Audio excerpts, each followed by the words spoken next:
Nagkaroon ka na ba kayo ng stalkers? Ever? Parang sa'kin nagkaroon. Nakakatakot po siya. Pero Yung parang nagkaroon ka na?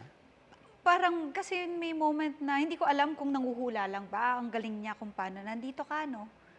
Parang may gano'n. Nakakatakot lang kasi chat lang naman siya, though chat lang naman. Parang hindi ko alam kung fan ba But siya. still, 'di ba alam niya? Oo, na nandito ka 'no? Parang gano'n yung feeling ko na parang anytime ba, "May camera ba dito?" Kunyari nasa labas ako, alam niya na, "Dito ka pala."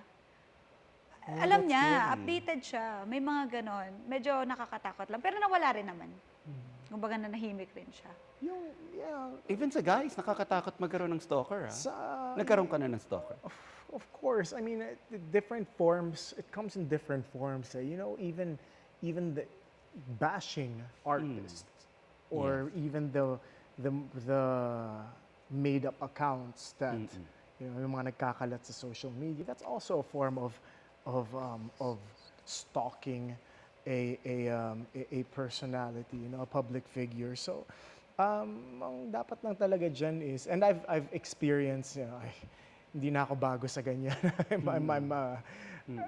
Ang dami ko nang na-encounter na ganyan. But it's just a matter of what you put out there, and you really know your boundaries, you know, to people who's watching or listening. Sana they really put that boundary kasi you never know kung masama ba yung pakay ng tao sa'yo, or of course now labanan is content, diba? Everyone wants to put out good content. They want to be the talked about, or kung gusto labanan ng likes or what have you, but be careful kung ano yung nilalabas mo kasi ang dali na ngayon.